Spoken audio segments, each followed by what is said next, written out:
93.7 Citizen FM, Abuja.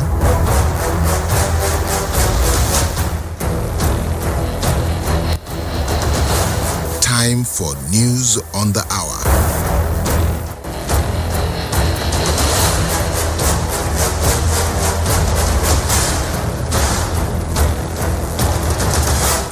A warm welcome to Citizen 93.7 flagship news at 8.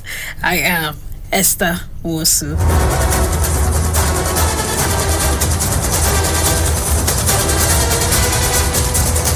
President Bola Tinubu has arrived in Abuja from the African Union Summit in Addis Ababa, Ethiopia.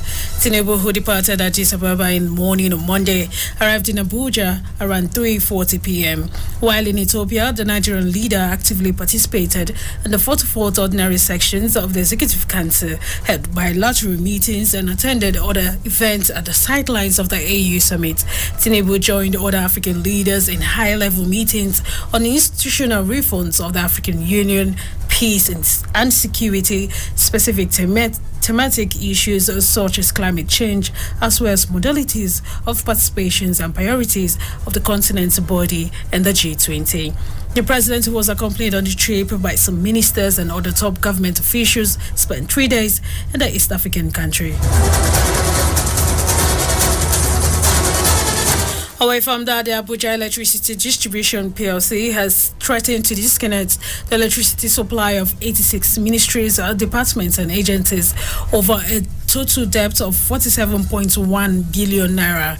Some of the NDAs include the Minister of Finance, Information's Budgets, Works in Housing, Barracks, Nigerian Police Force, Presidential Villa, CBN Governor, Economic and Financial Crimes Commissions, Federal Inland Revenue Services, Federal Airport Authority of Nigeria, and state licensing offices in the Federal Capital Territory. In a disconnection notice on Monday, the DISCO gave the NDAs 10 days to comply and defray their debts or risk blackout from the 28th of February 2024.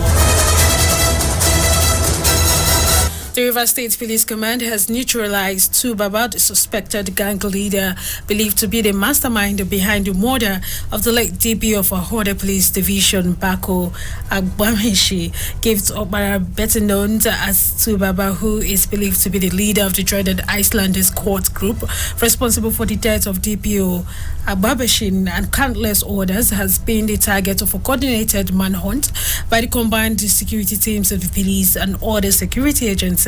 The matter took an interesting turn when the police confirmed the death of Tubaba following a gun battle with his gang.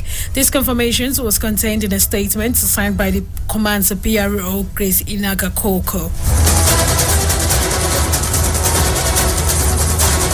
A former governor of Kwara State, Abdul Fattah Ahmed, is being quizzed by the Economic and Financial Crimes Commissions over transactions running into billions of naira during his time as governor of the state. The former Kwara governor, who was seen arriving at Ilorin office of the anti-graft agency on Monday morning, he was invited by the EFCC and is currently answering questions as it's how those monies under his administrations were spent. Ahmed was governor of the North Central State between May 2011 and May 2019 before he handed over to Governor Abdurrahman Abdurazik. He was once squeezed in May 2021 by a crack team of operatives at the EFCC headquarters in the Jabi area of Abuja, the nation's capital, in connections with the alleged diversions of funds in tune of about 9 billion naira from the coffers of the Kwara state government.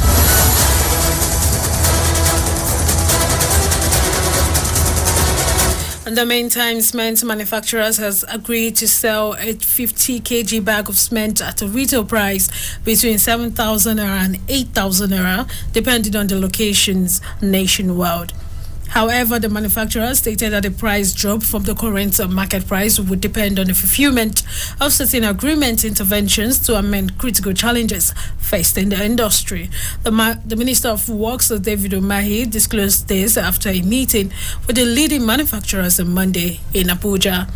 The meeting was against the backdrop of the inflating price of the commodity to approximately 13,000 naira in several retail stores in the Federal Capital Territory and Enugu State, indicating the impact of inflation within the country.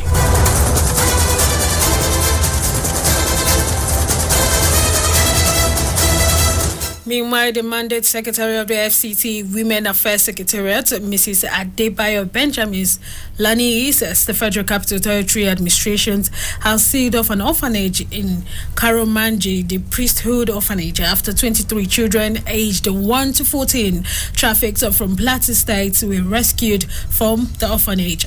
Benjamin Lani stated this when she addressed a pressman on Monday, adding that the FCT Minister Nyesom Wike had authorized the Secretariat to profile and rectify orphanages operating within the nation's capital. Meanwhile, the Minister of the Federal Capital Territory, Nyesom Wike, has issued an ultimatum to persons who illegally erected structures at the Abuja Technology Village to relocate or risk facing the wrath of the law. The minister made this known on Monday while inspecting the site in Piakasa, Abuja, alongside the Minister of Science and Technology, Uche Naji. According to the FCT Minister, the federal government made a settlement to the illegal occupants in 2015, urging them to relocate. However, the house is kept on multiplying, hence the need to take drastic actions to further drive the message of the government. On his part, the Minister of Science and Technology explained that the Abuja Technology Village is very valuable in housing emerging technologies. The federal government is looking to adapt, hence the necessity to mark the territory to attract investors and further achieve its goals.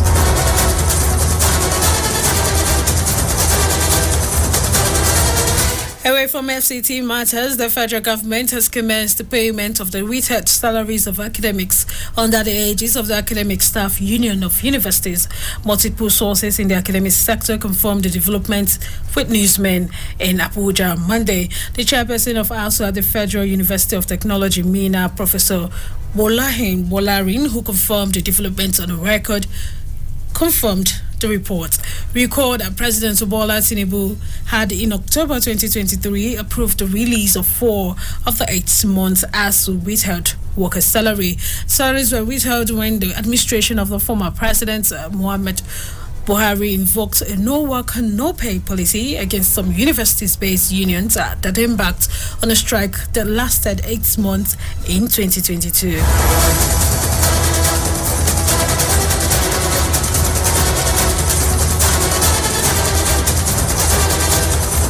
You're still listening to Citizen 93.7 FM flagship news at 8. The Resident Electoral Commission of the Independent National Electoral Commission in Edo State, Anigbum Onoha, has warned aspirants and political parties to stop campaigning for the governorship elections with immediate effect or face sanction. The REC, who stated this on Monday in Bini, said that the commission was yet to lift the suspensions on the campaign, noting that parties and candidates were expected to begin campaigning on the 24th of April 2024. He added that political parties were not expected to campaign publicly for the primary elections, as it is an internal affairs of the political parties.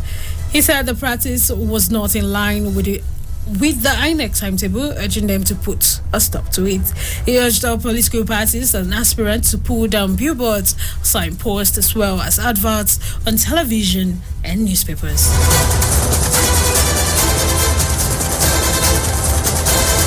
Still to come, the Minister of State for Defense, Bello Matawale, has reaffirmed the ban on unauthorized use of military camouflages, saying it is only the armed forces and the Nigerian police force, while on joint operations with the military, are allowed by law to use the military camouflage.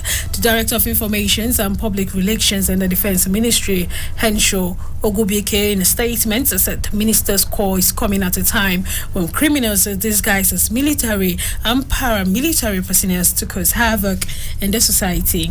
The minister emphasized that there was the need to streamline the personnel that are authorized to use the military camouflage. He further noted that the government's ban on other paramilitary agencies from the use of military camouflage was to bring sanity to the system and also as a way of checkmating criminal activities.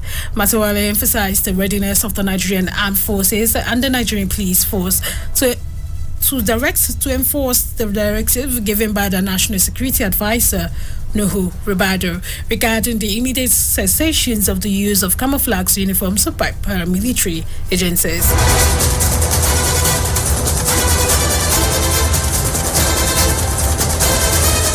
And now to business. Nigerian local currencies currently exchanging above 2,000 naira against the Great Britain pounds at the parallel market. A bureau de change operator who says on 4 Malam Ibrahim confirmed the rates on Monday. Newsmen report that the new rate increased from 1,930 naira recorded on Saturday, and it is currently the lowest point in the historical performance of the naira. Similarly, the naira depreciated against the dollar in the parallel forex market, where forex is unofficially trading at 1,673 naira from the 1,670 naira per dollar on Friday. This development persists despite the Central Bank of Nigeria's implementations of several policies aimed at leveling the supply of foreign exchange. And now to the world of sport. A total of 12 beach volleyball players have resumed camp ahead of the 13th African Games in Ghana. The 13th African Games will be held in Ghana from the 8th to 23rd of February 2024. The men's list include the champions of the 2023 Beach Volleyball Star Tour, Ibrahim Peter and Uchenna Augustine. Others are Emenike Ezeke, Ike Sylvester, Philip Zaka and Victor Eze. Multiple national champion Francisca Ikeide lead the women's team to the national camp in Badegry, Lagos. Others are Esther Amba, Pamela Bawa Nomiaro, Sarah Sander, and Dorcas Isaac. Francis Imude and John Iwerima we handed the men's team, while Kayode Ajiroye and Christy Amadi are in charge of the women's team. The National Beach volleyball players are currently training at the Marina Beach opposite Chief Mobi Palace in Badegry, Lagos State.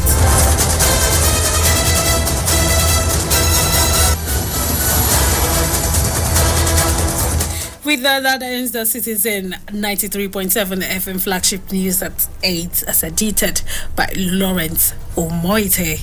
I am Esther Mosu. Do have a lovely day.